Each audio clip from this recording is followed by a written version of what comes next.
Welcome to the acclaimed podcast, The Deep Dive, featuring your esteemed hosts, Andy Monitor and Drew Dinzik, powered by BetSperts. Welcome to The Deep Dive. 2 divisions in the books. Friday number 2, where we get to talk to someone smarter than us. And it's not this isn't... Frankly, when we were talking about the idea of let's bring in guests, let's do interviews, it was an excuse to bring Suma on. Really, yes. We constructed a whole idea of we'll do interviews. It was really just an excuse. Drew, who's won the world? Who's won the most World Series titles ever? The New York Yankees, obviously. Who's won the most Super Bowls? Boy, at this point, is it the Patriots? Yeah, Patriots tied with the Niners, both 6.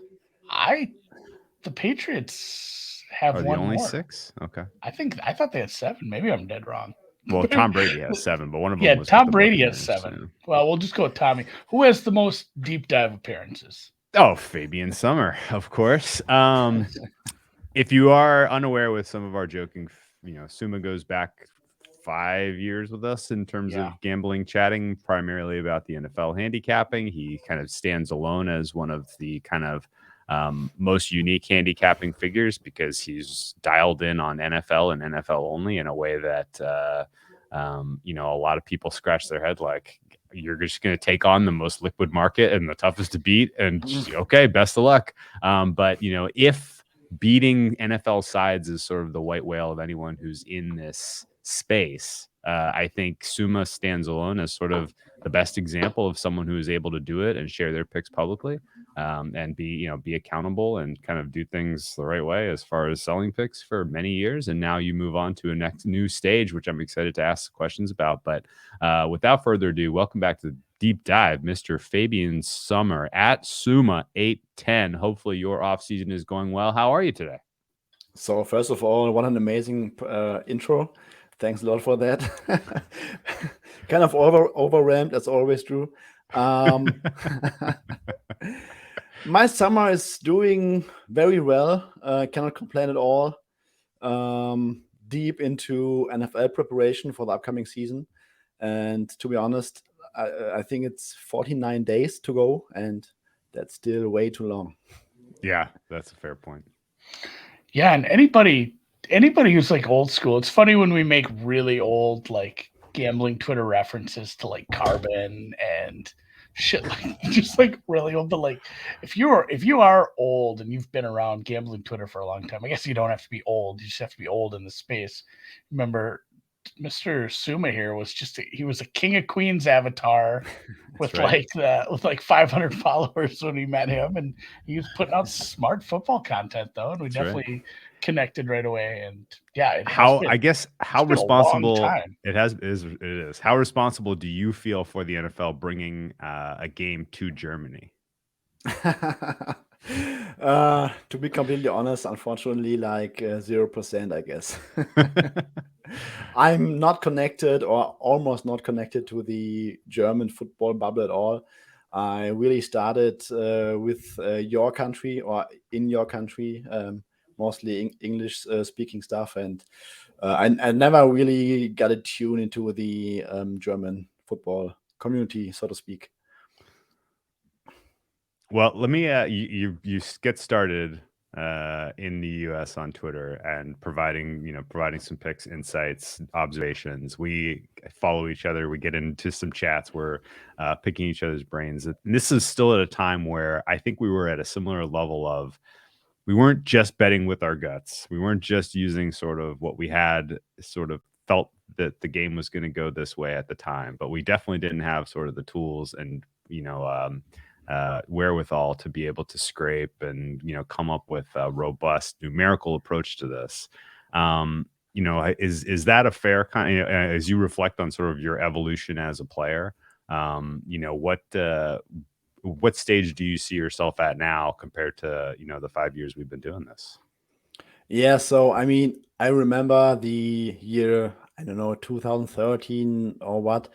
I was doing some yards per carry analysis and stuff like that. Like basically just going to teamrankings.com, give me yards per play, net yards per play, yards per carry.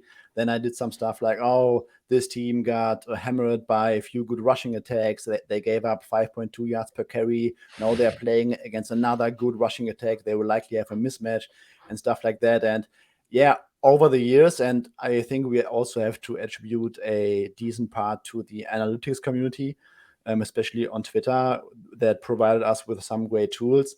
At some point, I digged into programming. I've learned R, and then a lot of stuff became not only easier, but you also suddenly had access to more sophisticated data. And I think that's probably the biggest part, like not only doing some simple analysis where I made lots of errors and mistakes in a Excel spreadsheet. Like in 2014, I was doing some really complex correlation analysis between like PFF grades and yards per play and stuff like that. And nowadays I can do it with 2 lines of code. So that's probably a very big part of my evolution, just learning how to use tools to make better and more sophisticated analysis and do it in a, let's say, automated way. Yeah, being efficient. And it's funny too. I wonder, if we can just pause this moment in time and, look back at this in like 2 years. You wonder how you'll feel about what you were doing today. Because like you talk about like the first stuff you were doing, and I can remember many probably 10 years ago almost, where I was like, I'm going to use spreadsheet and formulas to figure out like who's going to win basketball games. And I mean, literally, you just like, what was their points per game? What was their opponent's points per game? And you felt like, man, I just took a big step forward rather than just guessing. And it's funny, like every step past that, you felt like, oh man, I was so dumb back then. And then you get to where you're at now, and you wonder how when you look back in a couple of years. But I mean, a good point too about the learning R, and there's such a good community around that just in general. Like so many people that are willing to like share and help with packages on that and just solving other people's problems. But just around R, but specifically around using R with NFL stats, it's wild how quickly that community cropped up. And anyone who's like, I should sit down and learn something beyond what I'm doing right now on pen and paper, Excel. Like there are a ton of, we should do like I don't know, maybe after this podcast, once we let this out on Twitter, we'll have to share some of those resources just to people, because I'm not going to be able to come up with a comprehensive list right now, but there's a ton that can help you just take some data and start testing some stuff out. That's the only way you're going to find stuff that's going to beat the market, is start to look for places where you think there's edges, and then about fail 99 times because it's like, oh, there's no correlation. This is garbage. Like my thesis was stupid, but sometimes a bunch of stupid theses will lead you to something. And that's, usually where you find something. I don't know, Drew, like your fatigue factor in NBA, I'm sure that wasn't like a aha moment. That was built off the back of other things you were doing. And it just, this didn't work, but I'm seeing minor signal here, and you get to something in the end. Yeah. And I think that's very fair. And I think that at this point, you're not going to solve NFL just by learning R. Yes. You need to have a lot of broader understanding of market dynamics at this point. It's for sure just half the the market is. Yeah, but I do think that the kind of easiest shortcut to gaining an edge in any sport is if you can come up with a normalized suite of data that gives you, just kind of, gets you closer to what mattered for a given sport. And I'm going to lead to a question for Suma here, but if you can get to that data, come up with a way to convert that data into what ultimately is market fair, and then find anything else, any other layer you can put on that gets, reduces some of the error by some meaningful amount, then you've got yourself sort of a shortcut of an edge. The question is what data to use to get to market fair. And at this point, it feels like the people who are kind of shaping the market in the NFL are largely using EPA per play. Suma, do you agree? And do you think that in general has left behind other valuable things, or do you think that there are more valuable ways to take EPA and make it better in the next phase if we kind of reflect on this in a couple of years? Yeah, so I think several years DVOA played a major part. And then at some point we got to expected points, and I think there were most likely lots of, or maybe not lots of bettors, but there were certainly bettors before we had public EPA per play data that were already calculating their own expected points model or something like that. So I think that if you had a expected points model before that NFL analytics, NFL Fast R era, I guess these guys would have had a major advantage, because the best metric we had up until like 2018, 2017 was DVOA, and even DVOA has some major flaws. So I think if you had like an expected points added model before that, you probably would have made a decent amount of money. And I think nowadays, I mean, you can go to rbsdm.com, running backs don't matter, and get like EPA per play, EPA per rush, EPA per pass for like all the different teams. You don't really need any programming skills for it. But I think when you want to get like a small advantage, you have to do some programming for yourself, dig deeper, maybe adjust EPA per play for some other use cases, and that way you have to find some signal, or maybe even some data that you can then use and go into a more subjective way of analyzing the game. I wonder why it. I think probably because it's a team game and there's so many things that are happening on one play, whereas like you've seen the analytics revolution in baseball was early, and obviously some of those early stats have been greatly improved on. Like, people are excited once we figured out WAR, and some of the basic Moneyball, Bill James, that sort of stuff, and how we've built off that over the years. It feels like the NFL's kind of in that same spot where, again, I keep doing this, but I wonder what EPA per play will be in 5 years. Yeah, no, I think that's where we're at, and I think that's exactly what Fabian's saying. Is like the people that are going to make money in the next few years are the ones who are able to. And we did talk about this last Friday with Cleve. It was like, who's able to contextualize this the best and actually use this in, because again, if you start looking at stuff, it's like, well, this happened already. These plays happen. We know what happened.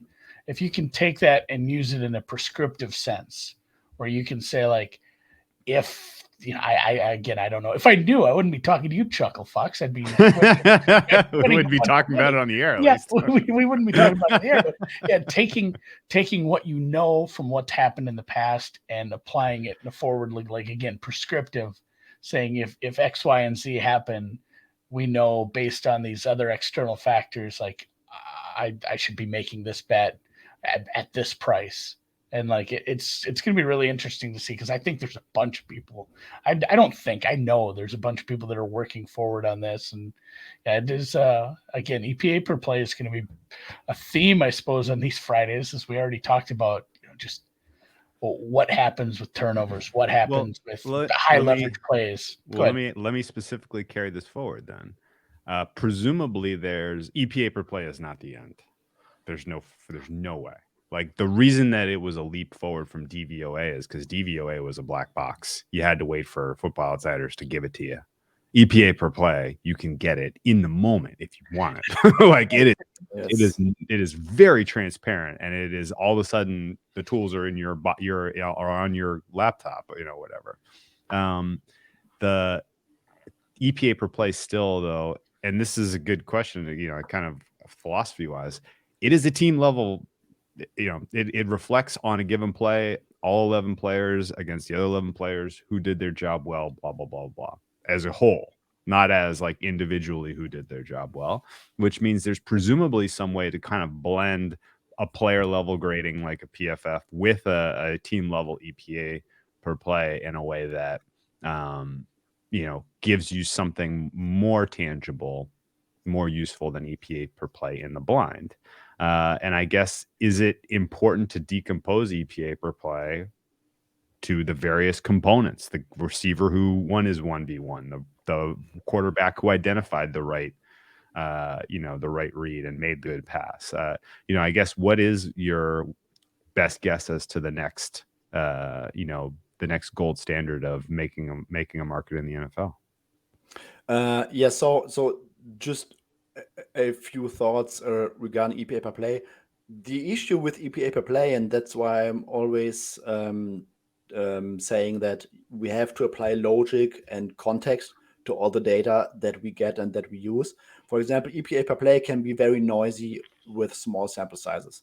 For example, let's take last year's Ravens, who started very poorly on 3rd and 4th downs. Like Lamar Jackson had like significantly below Josh Rosen levels of efficiency on late downs during the first 3 weeks or something. So his general EPA per play probably looked very low, but you have to dig into it, maybe watch their games in the condensed version, and then you're seeing, oh, he had like an incredible bad luck on late downs. For example, the game at the Lions, I mean, everyone this offseason talks about the 66-yard field goal from Justin Tucker that prevented the Lions from their first win that year, but it was also the case that Marquise Brown dropped like 3 touchdown passes. He did. That was a recurring theme for that first part of the year for them too. Shouldn't have Not been just close. that game. My God. Yeah, so I mean, then when you go back and say that, like, that's some stuff that is probably not going to occur again going forward. So their true EPA per play should have been significantly higher than it was like going into the Denver game last year. So that's an example where EPA, we always have to break it down into some components. Another thing is like EPA is very sensitive to turnovers and where turnovers occur. So if you are in front of the opposing goal line and you throw a pick 6, that's like minus 13 expected points added. And when you throw a interception that gets not returned at the 50-yard line, that's like minus 2 or 3 EPA. So that's all the stuff that you really have to dig into and keep in mind when dealing with that kind of data. Okay. Is the approach to look at cleaning the outliers, or do you try the high leverage stuff, Drew? Yeah. That's kind of where we were at last week, and with that, and just like what Suma said, it gets touchy about that sort of thing, where a let's throw out Marquise Brown because he did drop a lot of passes, but like an outlier individual performance on a single play that happens to have a high leverage event, like just a receiver who has very low drops over a big sample size, bobbles a catch, and it just bounces off the back of a defender and another defender picks it off. And it was late in the game. And I mean, the win probability takes a big shift, but obviously it's a massive EPA swing. It doesn't matter where you are. A turnover is going to be massive regardless, no matter where you are on the field. It's not the same as, a left tackle who has just piss poor player grades, who has like a super high rate of getting beat, pressures allowed rate. Like this guy, we know it's a known quantity that he's struggling, and he's going against a pass rusher who has a high win rate, a high pressure rate, and there's a forced fumble on that play. Those are both the same end result as far as you lost the ball, the other team has the ball, but one of those happened because the external factors, it was bound to happen. One of those wasn't so predictable, and I don't know if you should be treating it the same, but at the same time, you can just throw all that away and say, well, football's highly variant too. Like sometimes shit just happens, and I think you have to have a game like you said with the Lions Ravens, where maybe one of those things happening, it's all right. Things happen. We can't predict that high level variance, deviance, but in a game where you have like 3 or 4, just not black swan, but full outlier events for that, like that shouldn't happen. Those players are better than that, or that player's worse than that. He shouldn't be doing that. and it just changes, the EPA on those. Like I can't think of what a good amount would be, but you take 4 or 5 plays like that shouldn't have happened, and the EPA swing on those is massive. Yeah. So what you're saying is we need to develop EPA per play over expected, under expected. Yes. And so basically, like Lamar Jackson on a 4th and 1, Lamar Jackson on a 4th and 1, or even just a neutral team on a 4th and 1 converts 50% of the time, and the EPA per play on that conversion is worth blank in a vacuum. His was coming in low. You have a big negative, and you start to add those up over the balance of the game, and your team is like, wow, they way underperformed what they should have because the high leverage stuff really flipped their EPA, or vice versa. And then maybe you have a little signal where you have some team level regression that you can kind of use in a predictive sense. Does that sound like a plausible framework? Yes. Like, for example, I mean, we also have to always think about our priors. For example, Lamar Jackson, we would expect some regression towards the mean, especially next season, because last season he was pretty good on early downs, bad on late downs. I would expect that he regresses more to his career path on late downs, which is not special, not Patrick Mahomes like, but it's pretty solid. But let's take someone like Zach Wilson. So Zach Wilson on early downs, where we would expect more stable quarterback play year to year, has been like the worst starting quarterback over the past 4 seasons. And we don't have any priors. So we cannot tell, like, will he regress more towards the upside, or is he just bad? Is he just another Josh Rosen? We just don't know. That's fair. Here's a question, though, for you on the Lamar Jackson example. Do you actually need EPA per play over or under expected, or is it more valuable and more useful to just have EPA in your pocket, look at the tape the way you're going to look at it anyway, or watch the games because you're going to watch them anyway because you're a fan, or it's part of your process, and then use a mental model to say, oh, well, Lamar Jackson's EPA is low, but it's going to regress to the good, just because right? You don't need to actually have an actually calculated value to tell you how much it is. You just have seen it and And I'm basically describing, you do this long enough and you kind of solidify your quantitative framework or your infrastructure, your underpinnings quantitatively.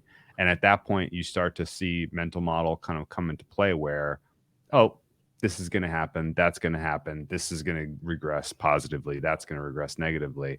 Is that part of your process at all? And is that kind of, where you are at this stage as far as being a better in using the numbers in a predictive way? Yes, that's basically exactly my current process, or let's say a major part of my process. I have tried different things in recent years, like models where you calculate win probability and turn it into spreads and stuff like that. I've built a backtesting structure to try different things. Really tried to work on different quantitative stuff. I have also used power ratings in the past, but I'm also a big proponent of self-scouting, and I always go back, especially in the off-season, to look at what was my thought process, what has worked, what didn't work, what can I do better, what can I throw out. And I've really also some strong statistical evidence from my past results that my mental model, or let's say my subjective handicapping approach, is like my bread and butter. So models and power numbers have rather clouded my thought process in the past instead of actually helping me find edges. I mean, we talked about that a little, Drew, the other day, just in our preview series, where we were talking about, like, hey, if I downgrade this team, if I upgrade this team, and we get to this week 3, and I think it was Chiefs? Was it Chiefs Bills? Chiefs Bills was the example. And you said, yeah, if you give me 2.5, like, I'll have to think about it, but there's still so many things. Like, the reason for the downgrade has to be like the Bills secondary is stinking, and the Chiefs have to stay at their current level, and the new wide receiver core, the new look, has to stay the same. So a lot of it is the numbers almost, I like what Fabian said, they're clouding you a little. You have to use that a little bit first and foremost, just to have like a baseline, but still, you have to look at it a little subjectively. And I don't worry about this with you at all, Suma, because I feel like you're born pragmatic. You're German. That's just how it works. Like, you guys are born on the top of the hour. That's how it works. The clock hits 3:00 and out pops a baby, and it's just like trains. But I mean, there is the danger for some, I suppose, would be letting your inherent biases trickle into some of that subjectiveness, especially if you have a strong prior. I think that's probably the biggest danger of doing that for someone maybe who isn't been doing it for as long as you or Drew or maybe even me. But if you have a strong prior on a team and then maybe it wasn't in the cards, it was a bad handicap, or the things that you expected are not happening, and I feel like there's a decent chance you're going to try to force it when you go back and rewatch and say like, oh, he's supposed to, like, oh, I'm really, really banking on this wide receiving corps being good. And some of those borderline ones will be like, oh no, that should have been a catch. That should have been a touchdown. Like, this wide receiving corps is greatly underperforming. And you're so anchored to your priors that it's just going to continue to turn into a pit, and I don't know, the answer to that is very difficult, because you do have to have some conviction if you think, you know what you're doing, but that becomes a little bit of a sort of slippery slope. And I really time, like you said, Fabian, it's just doing it for so many years. I think that's all what it takes to get to that point where you're able to, break yourself of worrying too much about anchoring yourself to what you thought before the season. I don't know. Do either you? Does that? Let me propose this as a thought, which is does it all come out in the wash? Right? Like, the times you anchor yourself to a prior that you're convicted in and you're wrong, versus the times you anchor yourself to a prior and the regresses in your favor. Is it about a 50-50? Or is, if you're doing it long enough and you have enough experience, it's 60-40 your favor? Like, that's really all you need to really make it work in the NFL, especially with small sample size issues. The other kind of question, I guess, is presumably if the numbers if the true quants are setting mostly the early market or middle of the cycle market, and you have a quantitative layer that tells you that there's something funny about the numbers, then presumably that opens up as many edges as the quantitative part in the first place. And so, yeah, you may have some specific examples where it's like, oh no, like the quants are here, the quant plus is here, and there's you're on different sides of a given side for various reasons. The general qualitative layer should be able to help elevate anything that you're doing quantitatively, I think. Yes, exactly. And you always, I think, whether you have a quantitative approach or a subjective approach or whatever, and you are making your numbers, I mean, in the end, you don't really care about hitting numbers exactly. You always want to be directionally right. So if you use any quantitative models or power ratings and you are able to put a subjective layer on top of it, which gives you directions that are better than 50% in the long run, I mean, that's all it takes. Yeah, I like that concept a lot. Let's talk about the market a little bit. Yeah, that's kind of the next step, is like evaluating that same kind of thing when there's market forces that go the other way.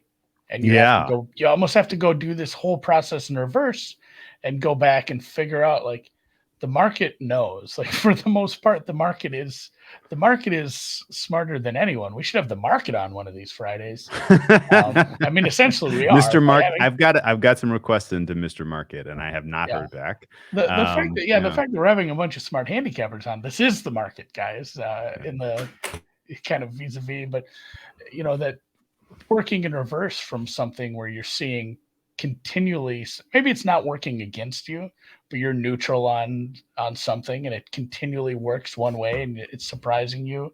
Like, do you do any sort of reverse engineering that way with I don't know what you were going to say on the market, Drew. That's kind of where my head was at while we were talking about this.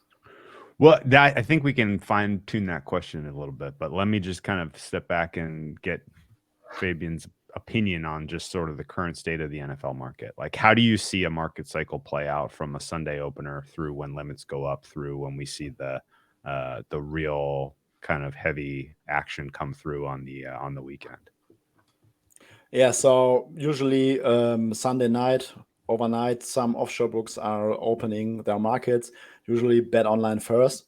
And then, to be honest, I don't really pay any attention to, or not a lot of attention towards Sunday night openers, because I know in the past I didn't have a lot of intention to bet them anyway. So, and what's also a big part of my process is that when I start my work Monday morning, I try to not look at any market number before I'm creating my own numbers, because I don't want to get any bias or any anchor towards the current market number. So I usually don't pay a lot of attention on these Sunday overnights. Only start looking at the markets on Monday morning. Yeah, and then on Monday morning, you usually see like a lot of moves early on where you think like, oh, that opening total is too low or it's too high, that it's currently 50, it should rather be 51. And you really see that your initial thoughts get immediately reflected in the marketplace by the screen moving heavily throughout the day on Monday. So I think that the NFL market in general has become sharper earlier in the week over the years. But I also think that we have seen these Monday morning moves for several years now, but I think it got more and more public throughout the sports betting media. Like last year, we had Adam Chernoff blasting some Monday morning lines with his Twitter releases, or just in general, his tweets on Monday. He had a lot of market influence. So I think that the PFF forecast does a very good job on Sunday night, talking about openers. Eric Eager and George, they are basically betting them right during the live show. So I think that our brain got a lot more content about openers in general, and that's why we also recognize like a lot of sharp moves early in the week. And then I think on Tuesday, Wednesday, the bigger action usually starts. Some PPHs are going up, some PPHs with higher limits going up. Pinnacle, Quiz, and Bet Online raising their limits on Tuesday and Wednesday, and then you basically see like a more of a maturing of the market. Then we have like the Wednesday, Thursday, Friday injury reports that produce a lot of market movement. And then usually, I think from Friday evening my time towards early Sunday morning, there's like a pause in the market where there's not a lot of stuff that's going to happen on a Saturday, especially when there's college football season.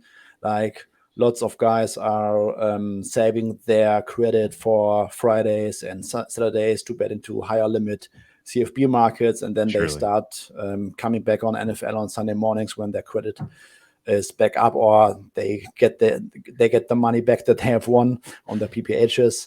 And then, we see a lot of movement again on Sundays. That's basically how I would describe the market movement. Okay, that's a very, very good encapsulation. We should probably clip that and send it out in case people are kind of curious about what we're talking about.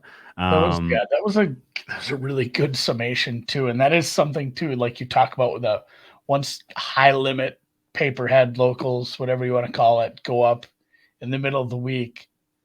Like that's something I've wanted to look at this year, and I'm going to start track, because like we obviously look at the Sunday openers. We do a show around it, you know. Well, you got to get spank odds to know when the limits go up, right? We got to get the spank odds, but we're obviously paying attention to that, and we've mentioned that a couple times, but we just never fully. I don't know if you have any record of this, but there are some where it's like, all right, it moved a little bit. You know, the Sunday line was a little shit.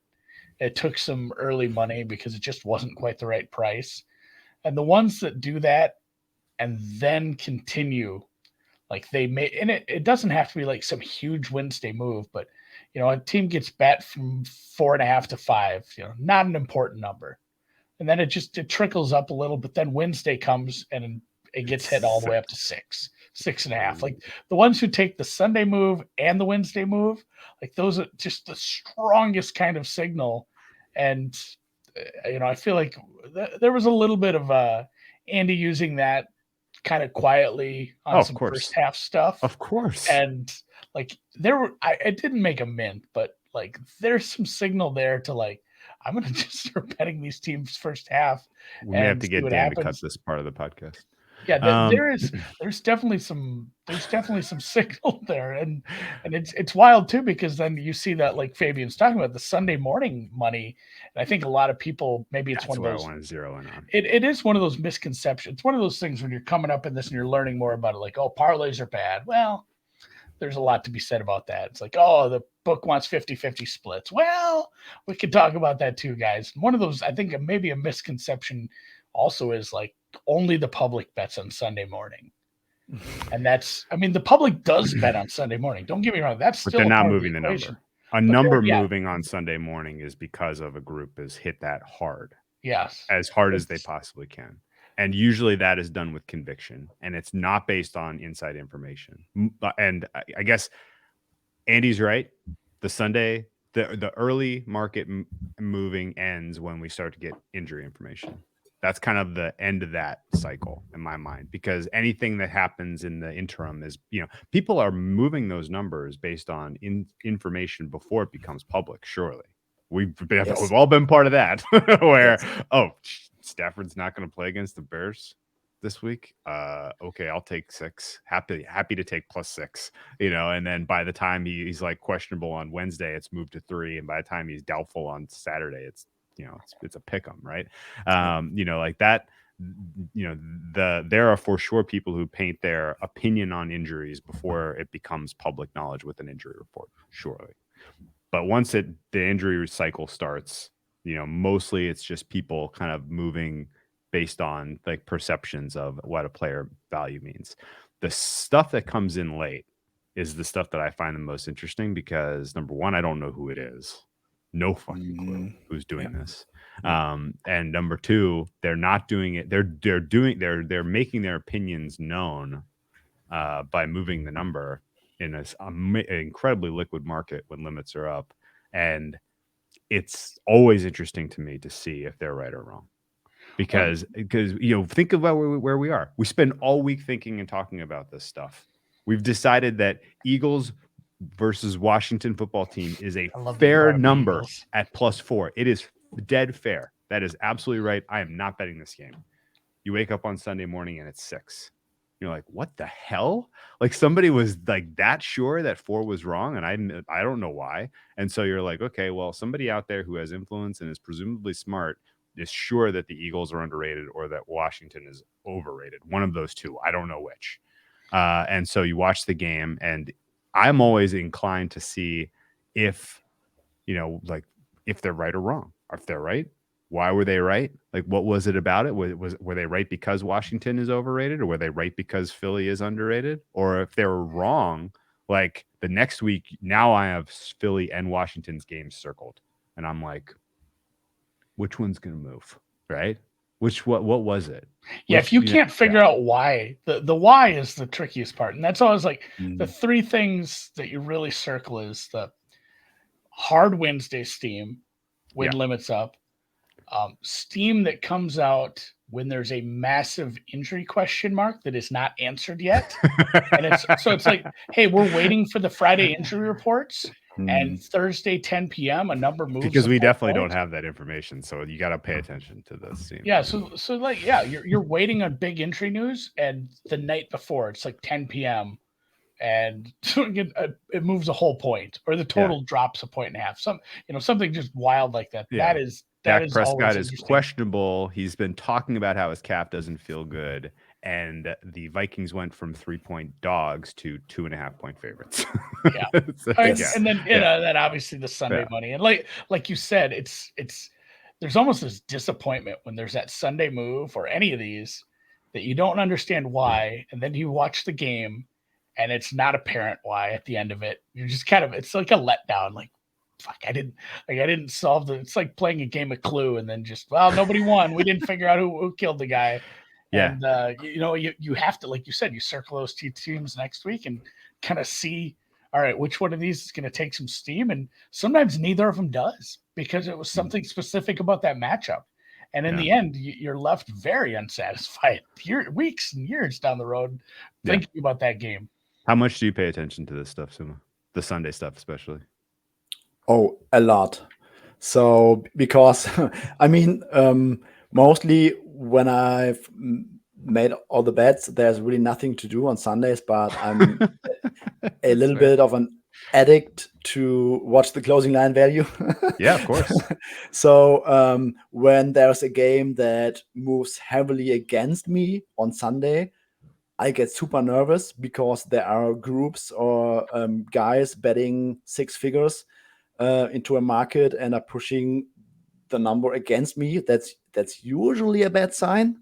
Not always, because we all know that the closing line cannot be right 100% of the time. And sometimes, I mean, there are various reasons why people with a lot of money would bet on Sunday morning. Either they are grinding some tiny edges, which is still valuable if you're betting some six-figure. Yeah, that's a good point. Amount of money. Then there are some guys that just wanna flood their accounts with quote unquote dump Sunday morning NFL money, betting into liquid markets. And then there's also some stuff which was very apparent during the COVID season 2020. Like there were some guys, I will not say any names, but you could very well track movement from guys or groups that were just trying to middle any number in any given week. Like they would bet over 49.5 on Tuesday morning, then you maybe get over 50, then the market moves to 51 or 51.5, and then on Sunday morning they get back on 51.5 just to middle their game. But it has nothing to do with your closing line value being bad. It's just evaporating because some group wants to get a very good middle on a certain number. Yeah. Yes, exactly. So evaluate or elaborate a little too on the I loved how you did air quotes, just in case people don't understand what the benefit of this would be, even if you lose money doing this, the putting dumb NFL Sunday morning bets into an account. Like explain, why some people would be doing that as as cover play.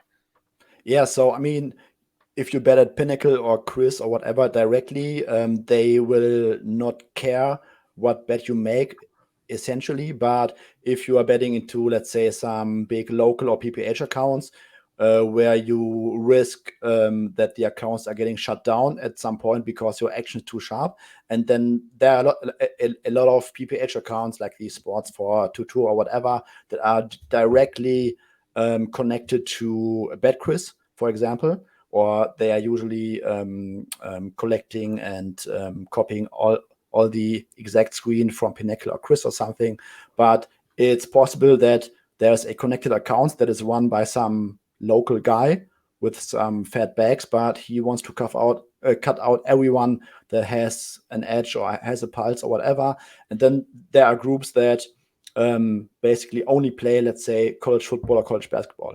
And for college basketball, I mean, it's Andy, you have to know it. It's very important to be very good at betting college basketball, but sustaining all your accounts. It's very for some groups during college basketball season or college football season is basically a hunt to keep all your accounts alive, consistently getting new accounts. And if you have some big accounts where you can feed some square NFL action on a Sunday morning where the bookie sees like, oh, that's probably not a sharp account. And maybe that helps you to overcome one more week during college football season or college basketball season. These guys will probably bet into like a 0% hold or a 0% edge market on Sunday morning just to keep some accounts alive. Yeah, paying the tax basically just to keep the available. You crush all day liquidity. Saturday college football. You need to give them a bunch of NFL plays, square, hopefully, maybe even some parlays, some bad teasers, and just to make sure you don't get a bad text on Monday. Like, Cross your hey, fingers. I'm paying you, but you're done. Yeah, that's fair. Okay, well, that's interesting that you kind of pay attention to the Sunday stuff too. What I guess in the case where it's a game that moves big time on Sunday and you felt like the price was fair all week, do you try to incorporate any of that signal into your adjustments or projections for the following week? Not really, no. Okay. It's more just like passing interest to you as opposed to Yes. like, I'm going to utilize this as in a forward sense. Okay. But what if it's happening continually, though? I mean, well, no, at a certain point. actually, I think there's a way to use it, and it's not like in a way. It's not. This is all kind of contextual, but like, if Philly gets steamed 2 points on Sunday morning, and the following week I had Philly circled because I liked matchup advantages against the Giants or something like that, and then I see it open 4.5, I'm like, fuck, I got to be a little bit more aggressive to get my bet down early because everybody knows that Philly's hot right now, right?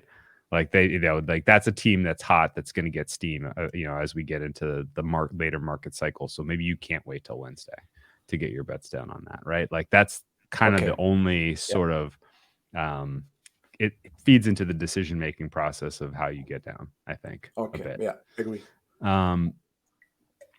Are you this is the first year you're not releasing plays via a subscription service. What I guess, are you expecting any differences in sort of how your plays hit the market broadly? I think, is it going to be eye-opening just to see how the market either agrees or disagrees with the plays you're making in secret? Yes, absolutely. Because I mean, the hard part, and that's why it got a little bit tricky, and I basically got limited in the way that we could bet, was because I always wanted to release the best number, and that means that when you bet something out before release, you cannot hit the screen. Sometimes it may occur that you are betting something quietly, and some other group is betting the same at the same moment at Pinnacle and Chris or whatever, and then the screen will move, even though you haven't touched it at all. But then when I released a play, and especially early in the week, you get that immediate feedback in the market, like where everyone is rushing to bet that stuff, and there's an initial, let's call it, chasing of the number, and the market the right angle effect. Yes, yeah, basically. So, and then you have that initial market reaction. So, I released Packers -3. It moved to -3.5 on a Tuesday evening, and that's mostly entirely tracked back to my release. But what I will also say is that I'm still not creating any closing line value for myself with those releases, because it's such a high liquid market that by the end of the week, that release will not matter in the grand scheme of the volume of the NFL market. So I think that the closing line value is still very real and not really affected by a release on, let's say, Tuesday evening or something. Okay. That's interesting.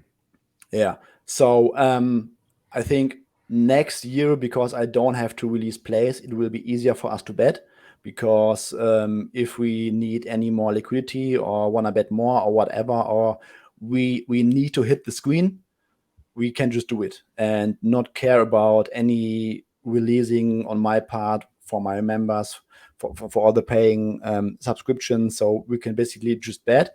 And if you get down quietly, or even if you bet it at, let's say, Chris or Pinnacle, the line moves immediately, but then that's it. And then what happens after that is not because of your release. And I think you basically get a better and truer immediate feedback if there's any further market movements.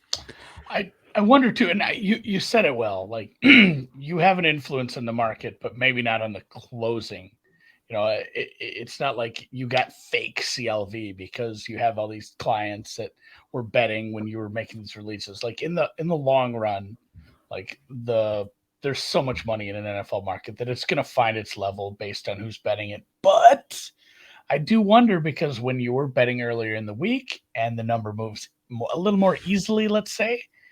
And you had some people who, were tailing along with you, maybe betting enough money and doing it on the screen where it was moving, and you were seeing, like, maybe let's call it an overreaction to your action or your release. Mm-hmm. I often wondered, it's like, when people come back on that, it's like, if you hadn't released that play, would those people have ever bet that side? Which, the answer to them, if they're waiting for a certain number and it doesn't get there because you didn't release it the other way, the answer would be no. But I often wonder, is like, the people who bet that, like, if they're doing it in a way where it's noticed, like, then they're creating too much steam on the other side. And sometimes, so I think of the butterfly effect of all that is, like, if you hadn't released it, this bigger group wouldn't have come back at like +3 on the other side, and it wouldn't get smushed down so far.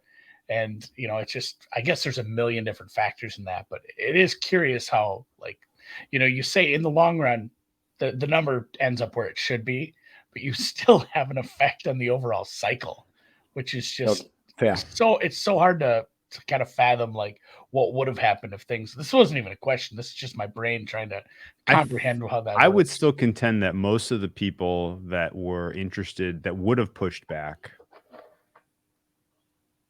are not most of them. I don't know, but a lot of them know it's coming from Sumo, right? Yeah. Like if you know where it's coming, because God, and this is another discussion for another day. Maybe we'll wait a couple of years, and you moved up to MBOSS NFL, and you can really tell me how it works. But knowing who bet what, when, where, like, that kind of matters. And if anyone is out there kind of really Mr. Market for the NFL knows that Sumo bet that released this, right? Like, there's no surprise. Like, you don't know who's on the other side of that. This year there'll be a little bit more intrigue because you won't know exactly where it came from in that sort of middle, early cycle, which is exciting. But tune into the Matchbook Pod. You find out on Thursdays, I guess. I was going to say, we're going to bug you all. When we see moves, we're going to bother you. Yeah, no, you'll find out after the fact. No, in seriousness, though, it's going to be interesting to watch, just because it was fascinating to watch the last couple of years from when it was the other way around. But I always appreciate looking at the market dynamic side of this stuff. Can I ask you one question about your process as it relates to injuries? We were kind of teasing, but this has become a huge part of what I'm doing, not just in the NFL, but all sports, of just trying to anticipate injuries before it becomes public. Yeah. There are a handful of accumulator accounts now that are so good at consolidating injury information quickly that you kind of have to beat them if you're really going to get the edge, if there is something that is an injury that matters. What is your general philosophy for guessing? Do you guess about availability? And if you guessed, if you move the market and then the injury comes out and the market moves even more, like, is that an opportunity to come back? Like, how do you evaluate, like, what is a fair adjustment for an injury? And in general, the current cycle around, market dynamics related to player availability. Yeah, I think anticipating injury statuses is very important, at least for me, because once Mal Humphrey gets ruled out on a Friday afternoon, the market is moving and you will not get the best numbers. So you basically have to anticipate stuff. Sometimes it's really much uncertain, and you maybe sometimes don't want to take a risk. But I think very often times you also have to take a risk and gamble a little bit on certain injury statuses if you know that over the long term you are basically hitting those more than 50% of the time. Because once someone important gets ruled out, the market moves and you are losing value. So if you're anticipating that a player is more likely to sit than to play, but even if a player is injured and doesn't get ruled out, it doesn't mean that he will be effective in 100%. So let's say cornerback pulls his hamstring late in the game, but is still able to walk on the sideline. That likely doesn't mean that he's automatically going to get ruled out on a Monday. But if he doesn't get a practice in on Wednesday and DNP again on Thursday, I mean, it's pretty obvious that he's likely not going to play, and then if you like that side and that player being out gives you like a little bit more of an edge, you just have to go for it on a Thursday instead of waiting for a Friday. I like that you used the corner too. I think it varies, like you say, using your mental model, using some subjective stuff. I think people think that the people who beat major markets are doing everything in this black box like model, like the computer just spits out who to win because I know Python and I can. No, it's like there is something to be said for, oh shit, this player's in. I think a lot of times you see that where it's like it was 50-50 and then the player turns out to be in, and maybe it would have been a better result for that team if he wasn't. Like they, teams make mistakes all the time. They put players out there who probably shouldn't be, or you find out, oh, he's in, but the team was actually smart enough to know, like, hey, he's on a snap count, or he's only available, or a decoy, or he's a decoy, or he just re-injures it right away again. Like a lot of times this happens where if you feel like you have, even 60-40 that you think this player is out or ineffective, it's almost it's usually a trigger pull for me, because I think it's much rarer to see like, oh my God, he's much healthier than we thought, and he's more effective than anyone could have expected. Like that happens. It just doesn't happen that often. Do you subscribe at all to the idea that, because I've heard smart people say this, like outside of quarterbacks, outside of cluster injuries, most of it's noise? I would disagree. I would too. I mean, if TJ Watt sits out in week 1, that's a completely different Steelers defense, like going from, I don't know, like 21st in the league to like 31st. So, I mean, wow. Yeah, there was a little bit of an over-exaggeration. Look at my Steelers number.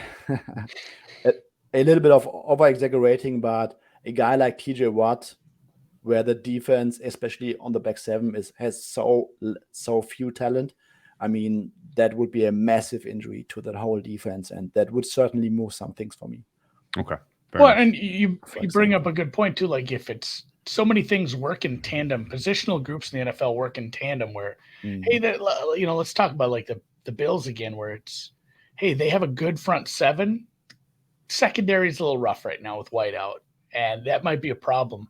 And if they have an edge rusher that gets dinged up and is maybe on a snap count, and rotational guys have to come in more, and then one more gets injured, you're not quite at cluster injury level, but boy, if your pass rush is supposed to be your strength and the secondary is already weak, like you're looking at a big downgrade. Even if these aren't big name players, like these aren't MVP level players, but it's just looking at the overall dynamic of that, your offense or your defense with those players out, it's like, man, they're going to take a big step backwards based on like your TJ Watt example is very good too. It can sometimes just be one player.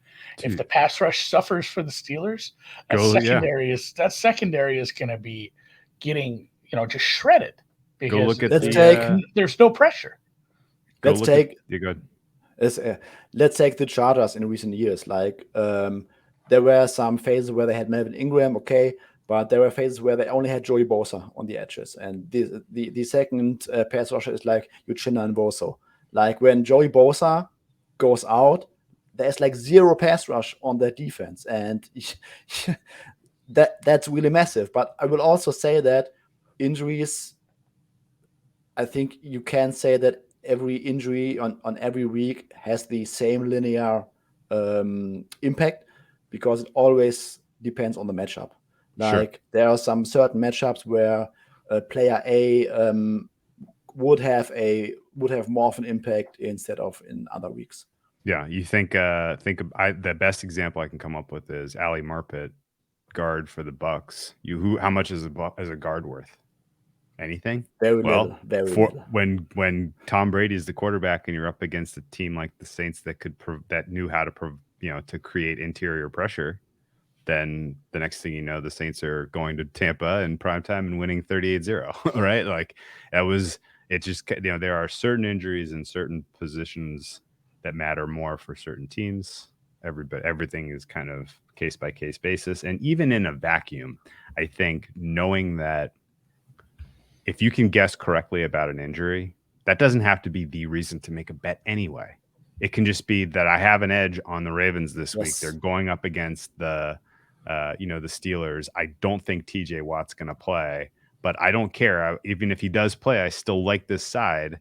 But directionally, this is going to move in favor of the Ravens if he is questionable or not, doesn't play ultimately, right? Like, I think that's the most effective way, honestly, to approach this, where you have an independent edge and then you're like, okay, I need to get this down before we see any injury report. It's a nice bump. Yeah, it's a nice bump to an edge. I want to bring up, guys, Marpet is a name. I mean, sometimes I think when people, and maybe the market as a whole, focuses on like quarterbacks are important and like big important names are important, but like literally like a replacement level guard having to sit out and then finding out, the guy who's backing him up because his team lacks depth has really never started in the NFL. Maybe played on the other side. They weren't really, equipped to handle losing this guy. And it's two players that most people have never heard of, the guy in and the guy out.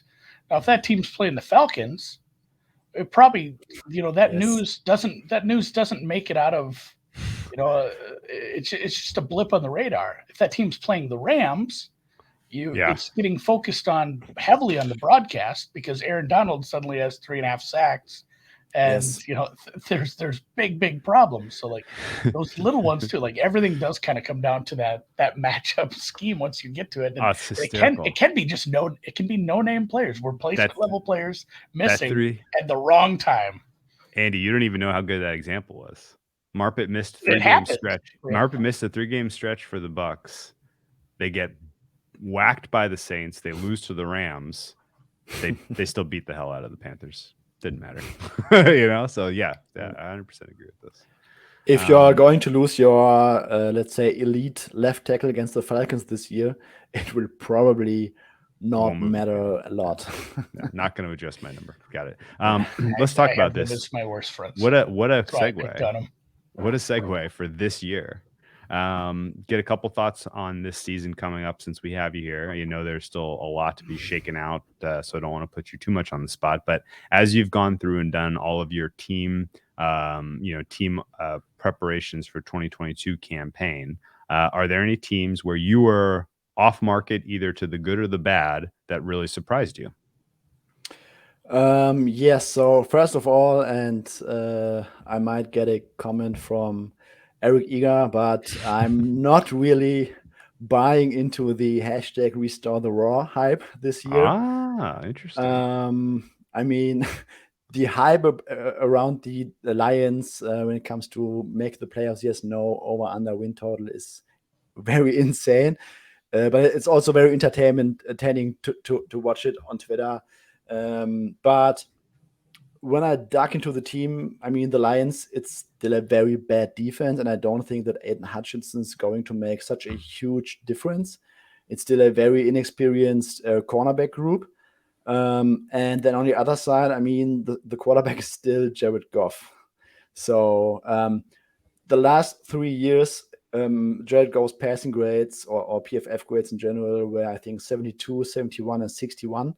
And 2 of those years include Sean McVay telling him what the defense is in with 15 seconds to go on the play clock. So, I mean, I will believe it when I see it, but I'm not really buying into the Lions side at all. I think the win total is pretty fair. I think it's 6.5 right now, when I'm not wrong. I think that's fair. I mean, what did they really do on offense to upgrade? They got DJ Chark for the outside, who they like running go routes. I don't think that Jared Goff is consistently going to hit them. Then Jameson Williams, first of all, is coming off an ACL. He's a rookie, and he will likely not play until like late October. So I just don't really see how the team is so significantly improved that that a good, decent chunk of the upside falls into the 9-10 win range to make the playoffs. Another team, I think that the Cowboys are still a little bit overrated. I think Eagles and Cowboys, their division price should be much closer to an equal level than it is right now. I think the Cowboys losing Amari Cooper, Cedric Wilson, not having Michael Gallup for at least the pup time early in the year, I think that is going to matter. That their defense is in for some regression. So I think the Eagles should be, in terms of future prices, in terms of division prices, I think they should be closer to the Cowboys. And where I'm also a little bit higher on than the market, or let's say also compared to in-division teams like the Chargers, is the Broncos. I think the off-season narrative about Russell Wilson being cooked or rushed is like the silliest thing I've ever heard. I mean, I really went down the rabbit hole and got some physician takes on his injury from last season. And usually when you have that mallet finger injury without anything else, it usually takes like a 12-week recovery from that mallet finger. He played after 5 weeks, and he also had like two broken bones, and his mallet finger also got was it torn ligament? I think there was some ligament damage. Ligament damage? Yes. Ligament damage.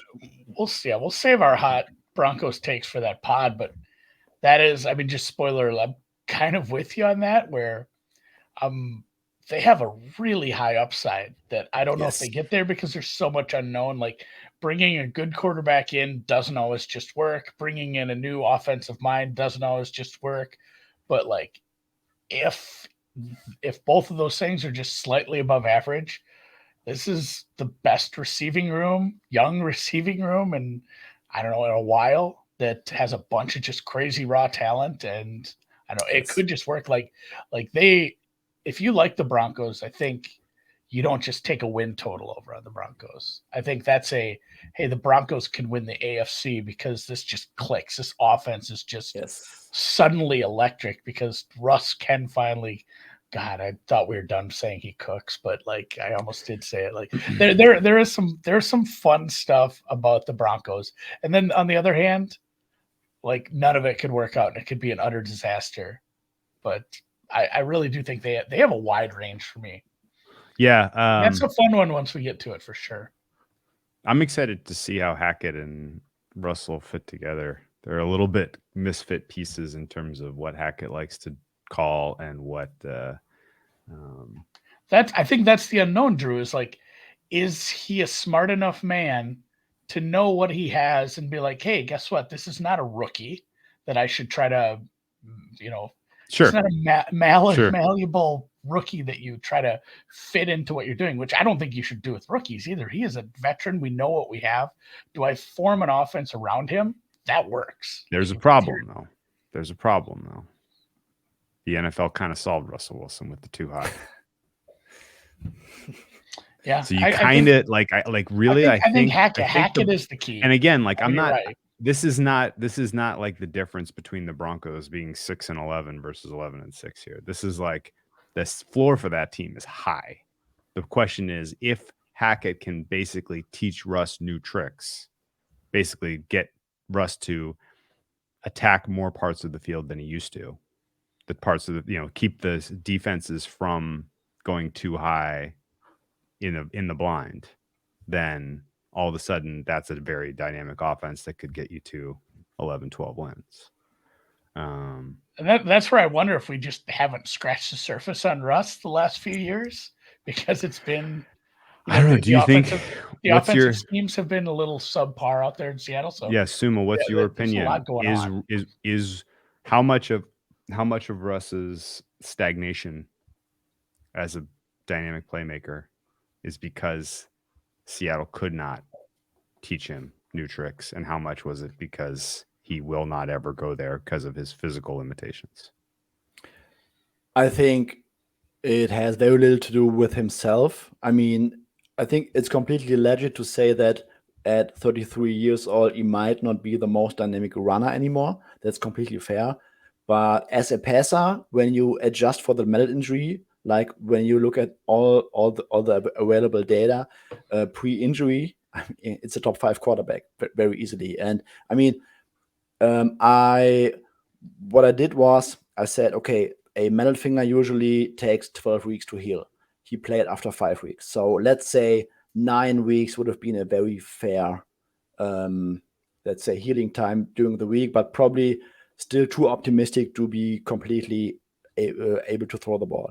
So, like, if we strip out the 4 games where he played too early, we are talking about statistical profile of a bottom top 10 quarterback. And if that's a decline with a mallet finger and with Pete Carroll running the show and with a shaky offensive line, I mean, I just think that we are talking about a top 5, top 6-ish quarterback who has like 7 years left in the tank, who is going to Denver with a coordinator or / head coach that really was at the front line of turning Aaron Rodgers into a quarterback that perfectly executes within structure. Yeah. And I also think that people are probably underrating his supporting cast in Denver. That is my opinion, because Jerry Jeudy, I think, is arguably one of the best route runners in this game. He had just had incredible bad injury luck, and was getting balls from Teddy Bridgewater and Drew Lock. Cortland Sutton is 1 year removed from his ACL. He should be back to maybe his former self. Tim Patrick would be a legit wide receiver 2 on many offenses in this league. He's the wide receiver 3. And then we have KJ Hamler also coming back from injury.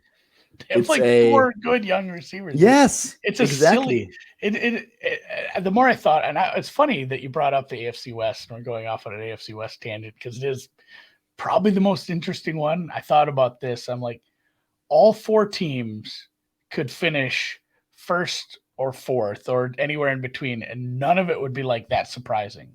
Oh, of course. And again, if there were injuries, anybody can finish fourth because they lose their quarterback. But I'm saying, like, the quarterbacks stay healthy, and it's just all these teams are close to the same level, and they all finish with between like 8 and 11 wins, and there's like tiebreakers involved. It feels like it's just going to be a crazy a crazy race for 18 weeks. I'm excited. I'll tell you what. I don't want Denver to be bad. I don't want the new receivers in Oakland, or excuse me, Vegas, to not work out. And I want the Chargers to finally be good, because I want this wild ass division. It's not something must watch every week. You've had that many times where it's like the last time we saw this competitive of a division was the NFC East a couple years ago, where all the teams were like 2 games below 500. Yeah. It's just in a whole different way. I'm pretty open-minded about the ceiling for the offense. I think the defense is overrated. Right now, if you kind of decompose all the power numbers, they are the number 2 rated defense in terms of expected performance this year across their schedule, which is way too high. Broncos. Broncos. And they're the 13th rated offense, which is too low. So that has a very clear and obvious recipe. Bet the over. And so I think their average total across the 17 games that the Broncos play this year. You want to guess what it is? I would guess when they are 2nd in defense and 13th on offense is probably below 48. 46.2. 46 is the average total in a Broncos game this season. Okay. So that means I will probably bet they're over 4 times, 5 times. Maybe more than that. We'll see. Before bye. Yeah. Denver, Houston, week what was that, week 2? That total 42. Okay. Denver could get there themselves. Davis Mills is garbage time king. That's one of my favorite totals in the early part of the season. All right. Well, good stuff. Any final thoughts here on how the season resolves? And interested to give us a way too early Super Bowl prediction. So first of all, I think the most interesting topic to me is the evolution of the 2 high defense and their impact on scoring. So I think when we see a, let's say, evolution of defenses that go more and more to a too high structure, it will severely have a impact on offenses, and especially young quarterbacks who will struggle to solve that problem on the fly. And then we will probably get a whole new cycle of offenses trying to figure out how to beat that stuff. And then I think it will be interesting to find the timing of where that is, where totals become probably a little bit more attractive towards the over. Interesting. It is everything that happens in the NFL. Whenever there's something like, oh, guess what? They figured it out. They can stop this offense now. Like, guess what? They have 6 months to counter. Like, it's like a chess game where you have unlimited time. Like that, there's going to always be this new wrinkle that this is the too high safety buster. Like someone's going to say something silly like that, and it's going to be halfway true. It's true with anything else, and some things take longer to figure out. Some things don't take very long at all. Like the natural Wildcat offense worked. That was like 2 weeks. Like that was very exciting for those 2 weeks that 1 year, and it still gets used a little, but I mean, just like the way that the teams defend RPOs differently in the last couple of years. It's just constant evolution of like, you're going to throw this at us offensively. We're going to change and use this defensively, because they're sitting there and just staring at, they don't just watch their film. They'll watch everybody's film all off season, figure out where they're deficient, how they can change things. And then again, it's a copycat league, and it doesn't take long. Like you see that. I mean, it happens in season.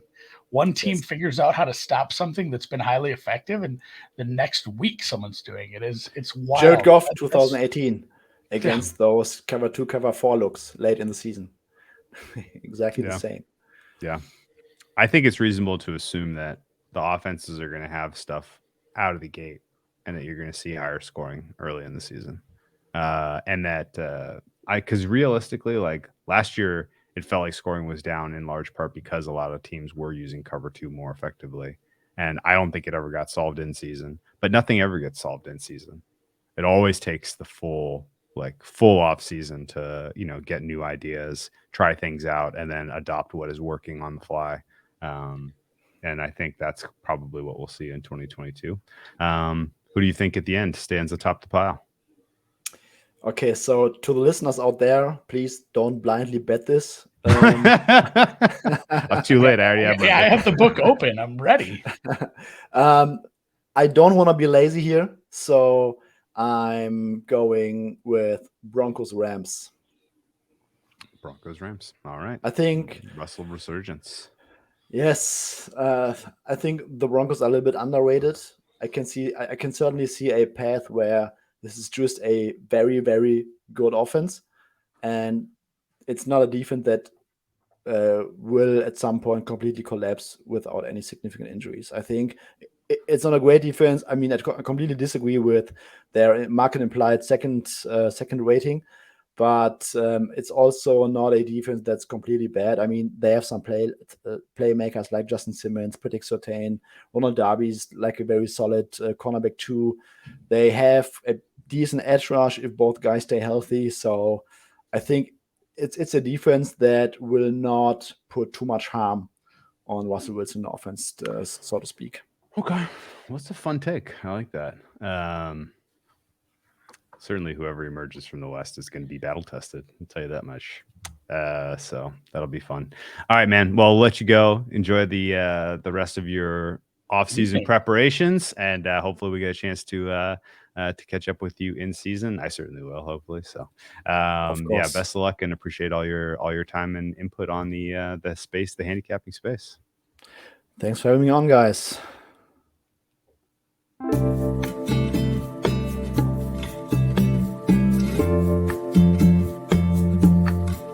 Broncos, you see to win the AFC price, Andy? Rookie head coach is a gutsy call.